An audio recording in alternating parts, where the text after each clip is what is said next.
বাবারে, এ তো কোনো ভূতের সিনেমার ভয়ানক সিন মনে হচ্ছে। এই সিনটা কেন দিতে গেল ডার্ক ওয়েবে? স্যার, এটা কোনো সিনেমার সিন নয়, এটা আসলেই হয়েছে।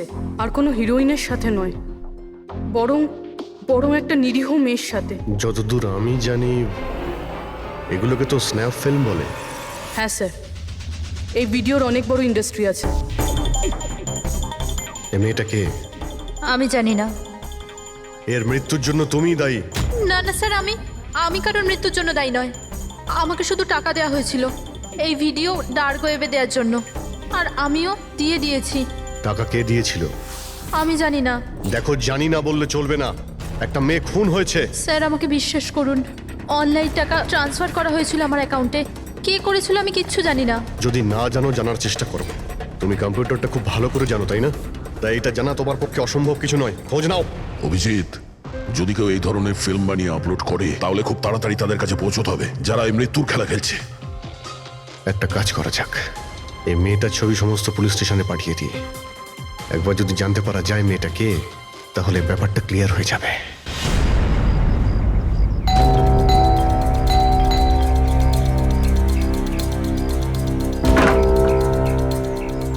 আগে বলুন, কাকে চাইছেন আপনারা? এটা রিয়ার বাড়ি না? হ্যাঁ, আমি ওর বাবা। আসুন। আসলে আমরা সিআইডি থেকে আসছি। আপনার জন্য একটা বাজে খবর আছে। আপনার মেয়ে রিয়া আর এই পৃথিবীতে নেই। হ্যাঁ জানি, কিন্তু ওর মৃত্যুর 10 দিন পরে আপনারা কেন বলতে এসেছেন এসব? আপনি জানেন যে আপনার মেয়ে রিয়া মারা গেছে? আপনি গাড়ি অ্যাক্সিডেন্টের ইনভেস্টিগেশনের জন্য এসেছেন তো? তাহলে আপনারা এটাও নিশ্চয়ই জানবেন যে রিয়ার ফিউনারেল হয়ে গেছে। এক মিনিট, আপনি কোন কার অ্যাক্সিডেন্টের কথা বলছেন? ওই তো যেটাতে আমাদের রিয়া চলে গেল, শেয়ার ট্যাক্সিতে ওরা পুনে যাচ্ছিল।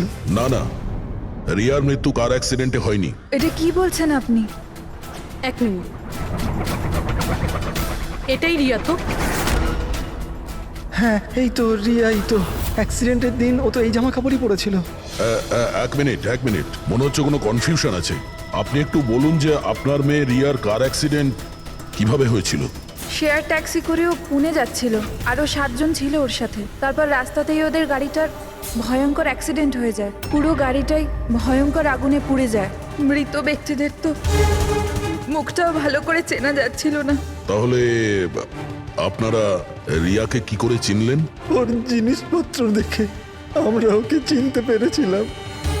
আপনারা এটা বললেন না যে এই ছবি কবেকার? আসলে আমরাও জানি না যে এই ফটোটা কতদিনের, কিন্তু জানলেই আমরা আপনাদেরকে বলে দেবো।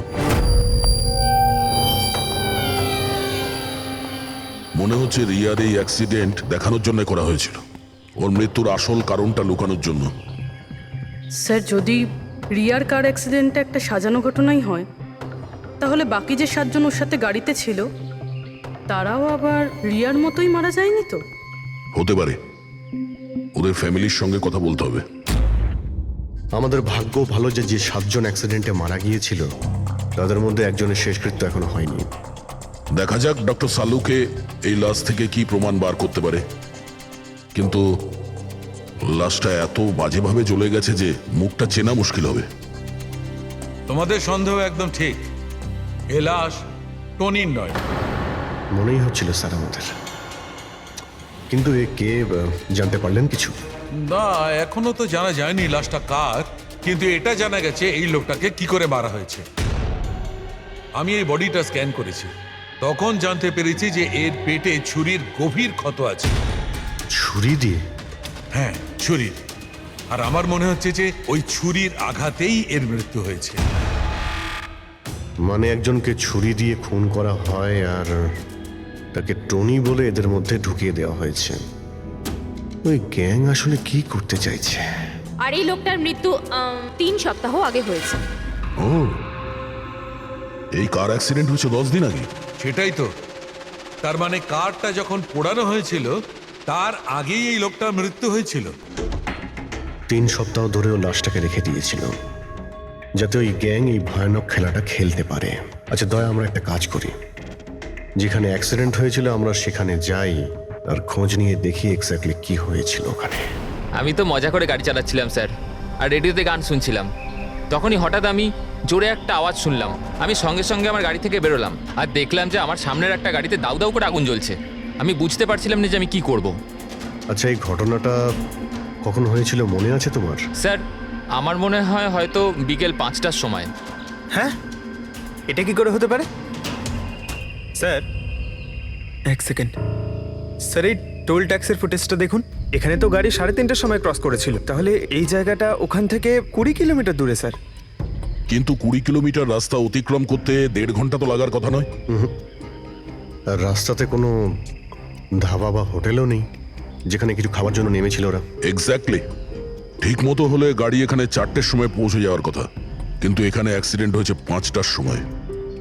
তার মানে এই অপরাধ এই 1 ঘন্টার মধ্যেই হয়েছে। মানে গাড়িটাকে ওই সময় কোথাও নিয়ে যাওয়া হয়েছিল আর ওদের সবাইকে নামিয়ে গাড়ির মধ্যে 7টা লাশ রেখে দেওয়া হয়েছিল। আর তারপর গাড়িটা এখানে এনে ব্লাস্ট করিয়ে দেওয়া হয়েছে। এটা একটা প্ল্যান ছিল। স্যার, স্যার আমার মনে হয় ওদেরকে সেখানেই নিয়ে গেছে যেখানে ওই রিয়াকে নিয়ে গেছিল স্নাফ ফিল্ম বানানোর জন্য। জায়গাটা আমাদের খুব তাড়াতাড়ি খুঁজতে হবে। পূরবী SMS পাঠিয়েছে, কোনো গাছের ছবি। হ্যাঁ পূরবী। স্যার, আমি যে গাছটার ছবি পাঠিয়েছি আপনাকে, এটাকে মোরিঙ্গা অ্যালোফেরিয়া বলে স্যার। হ্যাঁ স্যার, ঠিক এইরকম গাছই রিয়ার ফুটেজেও ছিল স্যার। এই দেখুন স্যার, ওই ফুটেজেরই একটা স্ক্রিনশট পাঠাচ্ছি। স্যার, এই গাছটা মহারাষ্ট্রের 2টো জঙ্গলে পাওয়া যায়। এটা তো এক্স্যাক্টলি ওই রকমই গাছ। মহারাষ্ট্রের 2টো জঙ্গলে? কোন কোন জঙ্গলে? স্যার, একটা জঙ্গল যেটা নাসিকের কাছে, আর দ্বিতীয় জঙ্গলটা যেখানে অ্যাক্সিডেন্ট হয়েছে সেখান থেকে 1 ঘন্টার দূরত্বে। আর ওই জঙ্গলটার নাম হলো প্রিফিক্স ফরেস্ট। নিশ্চয়ই এর মৃত্যুর খেলাটা প্রিফেক্ট জঙ্গলেই হয়েছে। তবে প্রিফিক্স ফরেস্ট তো একটা বড় জঙ্গল, ওখানে খোঁজা তো অত সহজ নয়। ফরেস্ট অফিসারদের সাহায্য নিতে হবে।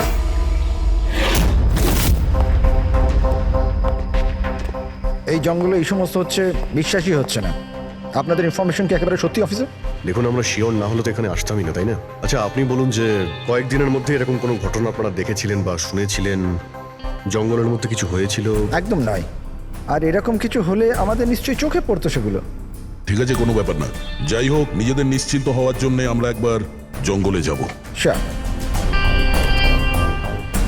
এমনিতে স্যার আপনারা কি পুরো জঙ্গলটা দেখতে চাইবেন?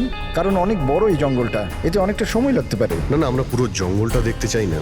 আমাদের জঙ্গলে সেই জায়গাতে নিয়ে চলুন যেখানে কেউ যাতায়াত করে না, কারণ প্রায় এই ধরনের জায়গাতেই অপরাধীরা অপরাধ করে। Okay officer. বিনোদ, মেঘনা, এনাদেরকে ওই জঙ্গলের ওই অংশগুলো দেখানোর দায়িত্ব তোমাদের, ঠিক আছে? হ্যাঁ স্যার। Yes sir. স্যার, এক সেকেন্ড। স্যার, এটা দেখুন, এটা হচ্ছে জঙ্গলের সবচেয়ে ঘন এবং নিস্তব্ধ জায়গা। আমার মনে হয় আমাদের এখান থেকেই শুরু করা দরকার। ঠিক আছে, দেখি।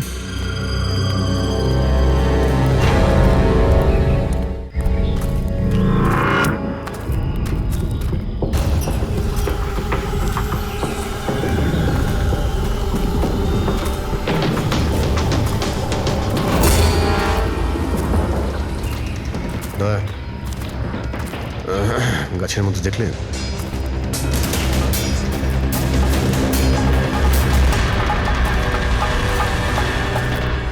ছোট্ট ক্যামেরা। মানে আমরা সঠিক জায়গাতেই এসেছি। এটাই সেই জায়গা যেখানে ওই ফিল্ম বানানো হচ্ছে।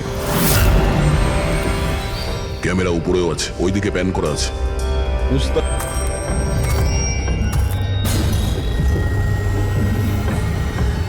দেখো, যদি ক্যামেরা থেকে কিছু জানতে পারা যায় ওদের আস্তানার ব্যাপারে। না অভিজিৎ, এ তো হাই অ্যান্ড ওয়্যারলেস ক্যামেরা। এর থেকে জানা মুশকিল যে এর মধ্যে যে স্টোরড ফুটেজ আছে সেটা ব্রডকাস্ট কোথা থেকে হচ্ছে। আর এই জঙ্গলে জানি না আর কত ক্যামেরা আছে। দেখা যাক, এরপর কোনো ক্যামেরা পেলে হয়তো সেটা থেকে জানতে পারবো।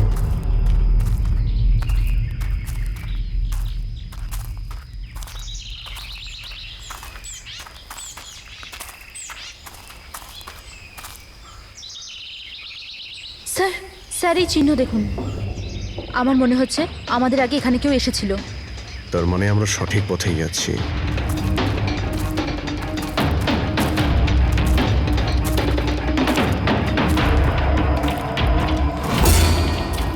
স্যার এই চিহ্নগুলো এখান অবধি রয়েছে। স্যার এর মানে ওদের আড্ডা এখানেই কোথাও রয়েছে।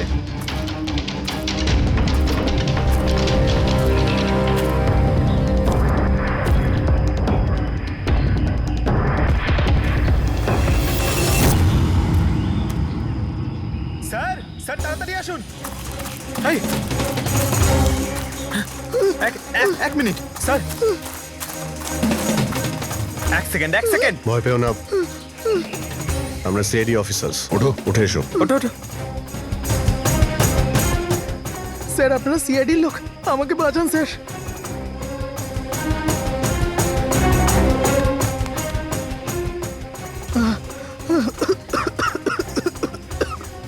তুমি এখানে এলে কি করে? স্যার আমি জঙ্গল থেকে বেরোনোর রাস্তা পাচ্ছি না স্যার, ওই খুঁড়িটা এক এক করে সবাইকে মেরে দিয়েছে। তোমরা এখানে এলে কি করে? স্যার আমরা শেয়ার ট্যাক্সিতে উঠে পুনে যাচ্ছিলাম, আর আমাদের গাড়ি হঠাৎ করে পাংচার হয়ে গেল, গাড়ি থেমে গেল। রাস্তাতে আগে থেকে কেউ পেরেক আর কাঁচের টুকরো রেখে দিয়েছিল স্যার। তারপর কিছু লোক এলো যাদের মুখোশ দিয়ে ঢাকা ছিল। আমরা কিছু করে ওঠার আগেই ওরা আমাদের ঘুমের ইঞ্জেকশন দিয়ে দিল। আর যখন আমার জ্ঞান এলো তখন আমি এই ঘন জঙ্গলে ছিলাম স্যার।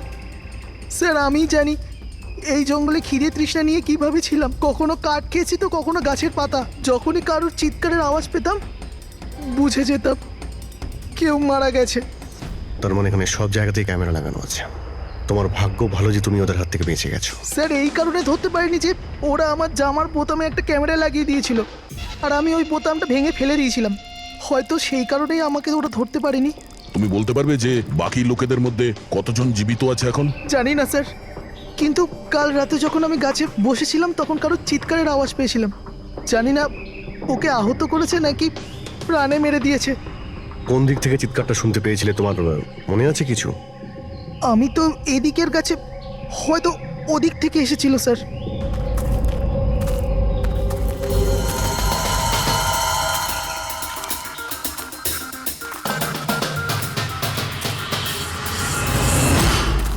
স্যার রক্ত।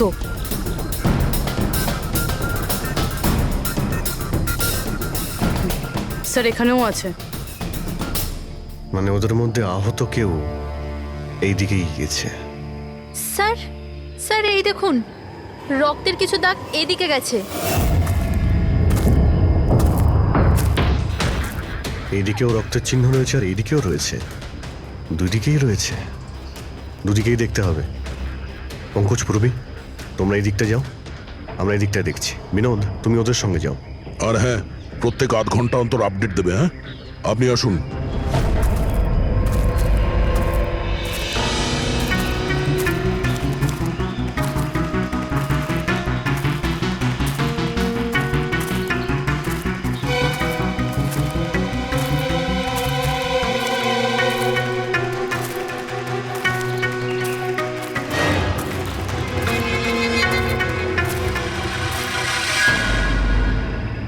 এক মিনিট, ওটা কি? এসো। বাড়ি, হয়তো আহত ভিকটিম এখানেই আশ্রয় নিয়েছে।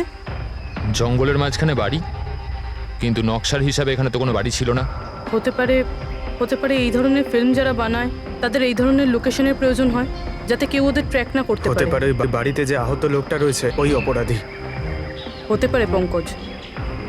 আর এটাও হতে পারে যে সামনে আরও ক্যামেরা লাগানো রয়েছে। চোখ কান খুলে রেখো।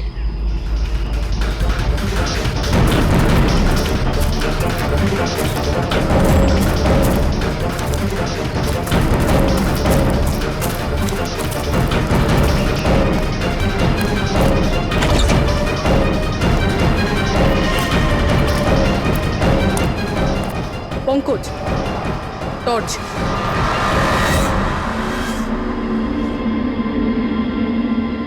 এই বাড়িটা তো একদম ভয়ানক ফিল্মের সেটের মতন দেখতে। এই দেখো, ওই আহত ভিকটিমকে এখানেই নিয়ে আসা হয়েছে। ওই আওয়াজটা শুনলে? ভিতর থেকে আসছে।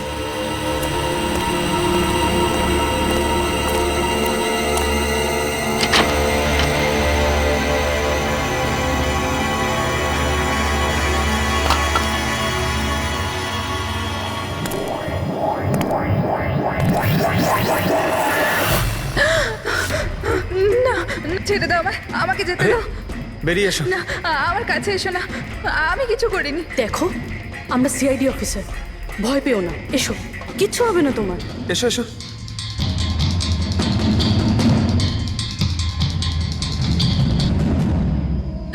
ও এখানেই আছে, ও ও ও এখানেই আছে। আরে পুরবি, এই লাইট কোথা থেকে আসছে? পঙ্কজ, পঙ্কজ, আমি কিছু দেখতে পাচ্ছি না পঙ্কজ। আরে Pankaj sir, Purabi ma'am, Pankaj sir.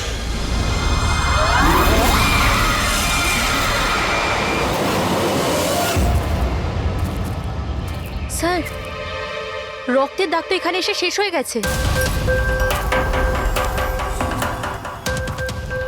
কিন্তু এটা কি করে হতে পারে? আহত যদি কেউ এই পর্যন্ত আসে, তাহলে এখান থেকে হঠাৎ করে অদৃশ্য হয়ে গেল কি করে? হতে পারে ও অপরাধীর হাতে ধরা পড়ে গেছে এখানে এই পয়েন্টে পৌঁছানোর পর। হতে পারে। জানি না মোহিত ছাড়া আর কেউ এখানে বেঁচে আছে কিনা। 1 ঘন্টা হয়ে গেল, পুরবী আর পঙ্কজের এলো না, কোনো ফোন কল এলো না।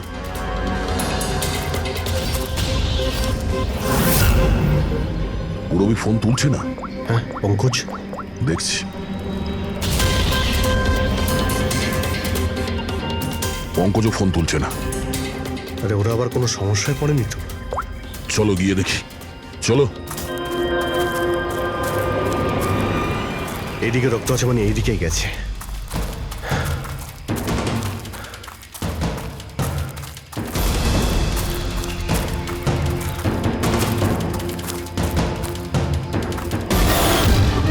এই ঘরের ভেতর হতে পারে কেউ আছে, আমি ভেতরে গিয়ে দেখছি। ঠিক আছে, ততক্ষণ আমি এই বাইরেটা দেখি।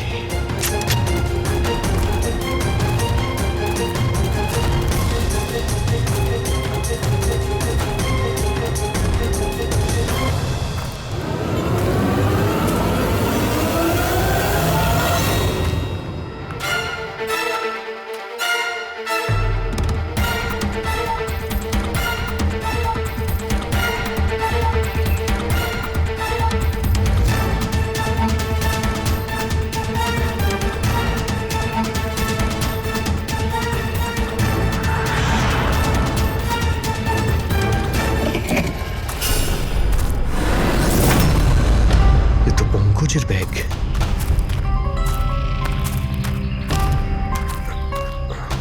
পঙ্কজ,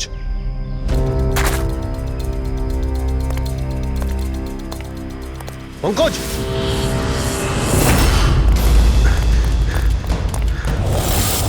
পঙ্কজ,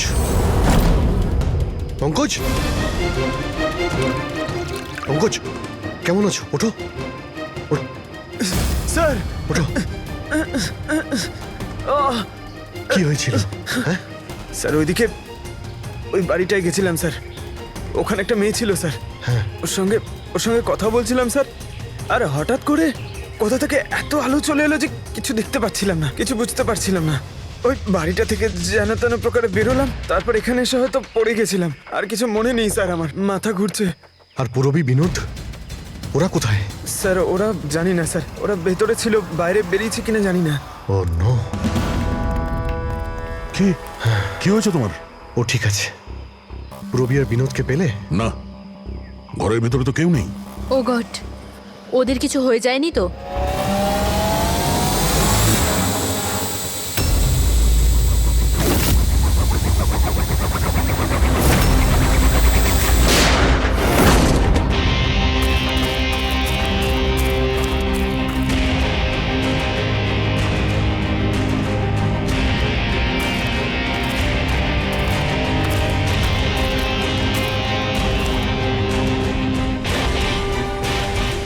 ব্যাপারটা তো খুব জটিল হয়ে যাচ্ছে।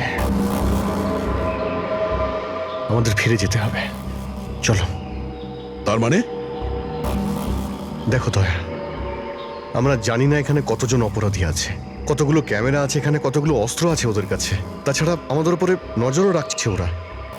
তাই আপাতত কোনোভাবেই ওদের সঙ্গে আমরা পেরে উঠবো না। আর পুরবী? ওকে এখানে একলা ফেলে চলে যাব আমরা? হ্যাঁ, দেখো দয়া, পূরবীকে হয়তো ওরা কোথাও আটকে রেখেছে। পূরবীকে বাঁচাতে গেলে আমরা তো কেউই বাঁচবো না। অভিজিৎ কি হয়ে গেছে তোমার? কিছু মনে আছে সিআইডিতে আমাদের প্রথমে কি শেখানো হয়েছিল?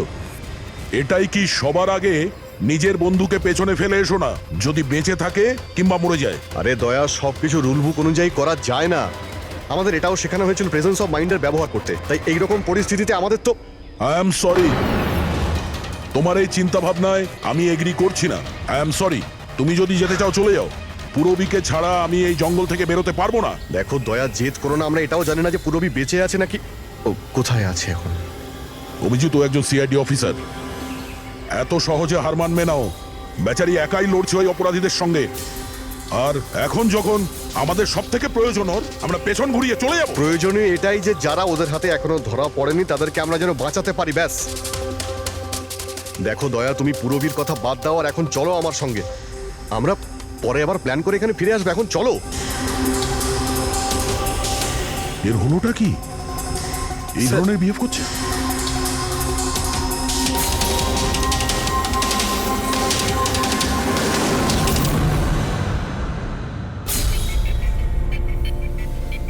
সিআইডির ইতিহাসে এই প্রথমবার হলো বোধহয় যে সিআইডি কারো কাছ থেকে ভয় পেয়ে চুপচাপ পালিয়ে গেল। হ্যাঁ ডক্টর, পৌঁছে গেছেন আপনি? হ্যাঁ, ওই জাংশনেই থাকুন, আমরা আসছি ওখানে। আরে সালুঙ্কি স্যার, আপনি এখানে? আমি এখানে। আসুন স্যার। আরে আরে তোমার কি মনে হয়েছিল আমাদের অফিসার পূরবীকে জঙ্গলে রেখে আমরা এখান থেকে চলে যাবো? হ্যাঁ, তাহলে আপনারা দয়া স্যারের ঝগড়া? মিথ্যে ছিল। যখন অভিজিৎ ওখানে ক্যামেরা দেখলো তখন আমাকে ইশারা করেছিল। জানেন এখানে কতগুলো ড্রোন লাগিয়ে রেখেছে আমাদের উপর নজর রাখার জন্য।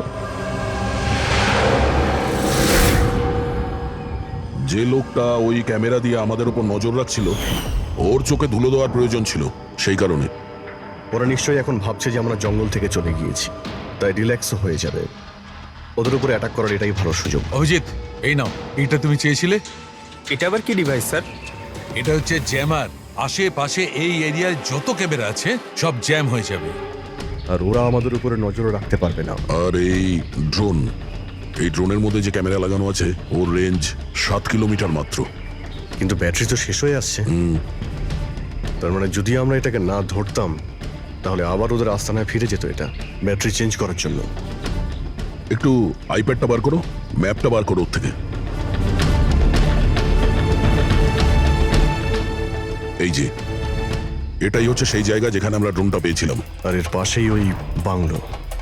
মনে হচ্ছে এটাই অপরাধীদের আস্তানা। তাহলে যাওয়া যাক, গিয়ে মুক্তি দিই পূরবী আর যারা বাকি বেঁচে আছে তাদের। চলো। না স্যার, আপনি মেঘনা আর মোহিত আপনারা এখানে থাকুন, আমরা যাচ্ছি।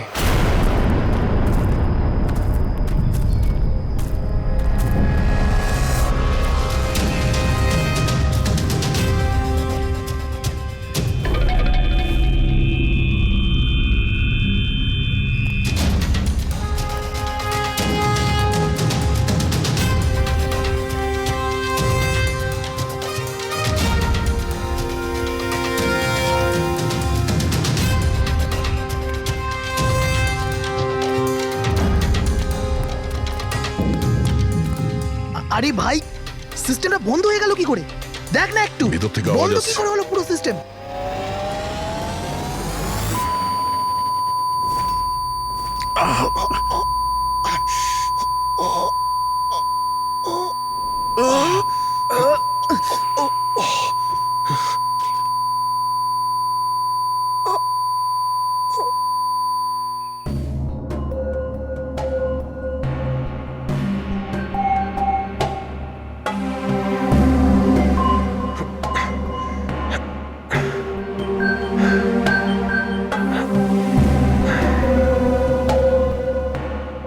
পঙ্কজ,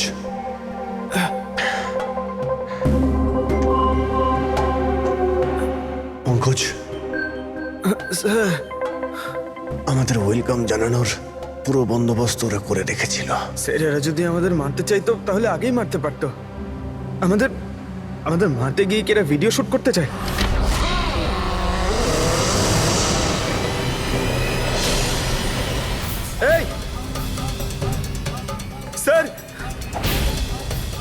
আপ।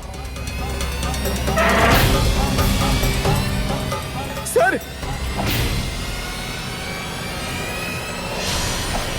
এটা আমি পঙ্কজ। পূরবী, তুমি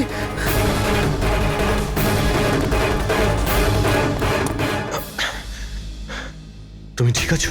হ্যাঁ স্যার। ওরা কোথায় আছে? স্যার ওদিকে।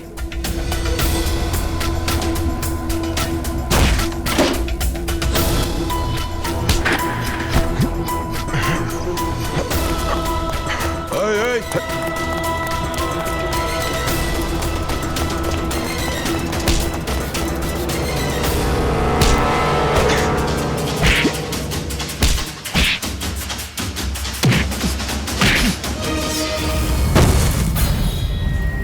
স্যার চল চল।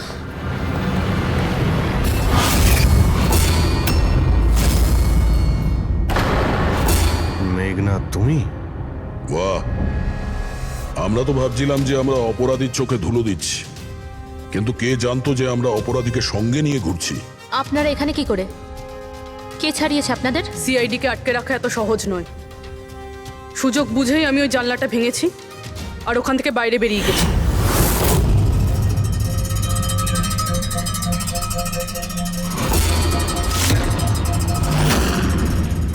তারপর আমি তাদেরই পিছু নিলাম যাদেরকে তুমি পাঠিয়েছিলে আমাকে খোঁজার জন্য। তারপরে আমি ওই মুখোশ পরা লোকটাকে দেখলাম আর তারও পিছু নিলাম।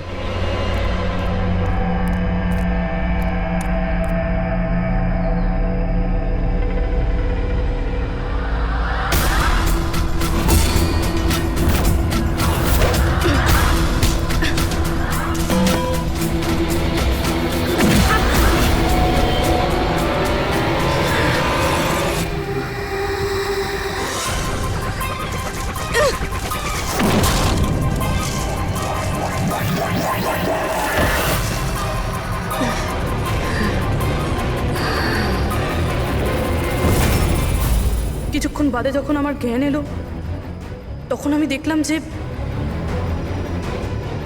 কিন্তু আমি বাকি অফিসারদের কাছে পৌঁছানোর আগেই তোমার এই সনিক বুমের আওয়াজে ওনারা সবাই অজ্ঞান হয়ে যান। ওটা তো আমার ভাগ্য ভালো ছিল যে আমি দূরে ছিলাম, তাই ওটার আওয়াজে কোনো প্রভাব পড়েনি। আর তারপরে আমি ভাবলাম যে ওই মুখোশটাকেই আমার অস্ত্র করলে কেমন হয়। যে নিষ্ঠুরতার সঙ্গে তুমি মানুষদের মেরেছো, তুমি তো নারী হওয়ার যোগ্যই না। এখন এটা বলো যে তুমি এগুলো কেন করেছো? এই সব কিছু আমি টাকার জন্য করেছিলাম। যত টাকা আমি এই কাজের জন্য পেয়েছিলাম না, অত টাকা তো আমি আমার জবে 5 বছরেও পাইনি। আর এমনি তো কি যায় আসে, রোজ এত লোক মরে আরো 2-4 জন মরে গেলে কি হবে? তুমি হয়তো জানো না যে তুমি কতটা অসুস্থ। বাকিরা কোথায় যারা তোমার সঙ্গে ছিল? আমি কারুর কোনো ক্ষতি করিনি স্যার, এতটাও বাজে নই আমি। আর এমনিতেও আমি কোনো খুন নিজের হাতে করিনি। আমাকে তো একজন মহিলা কোটিপতি হওয়ার অফার দিয়েছিল আর আমি সেটা অ্যাকসেপ্ট করেছি। কোন মহিলা? খুব খুব অদ্ভুত নাম ছিল ওর।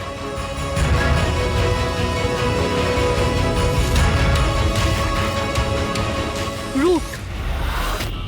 রুট?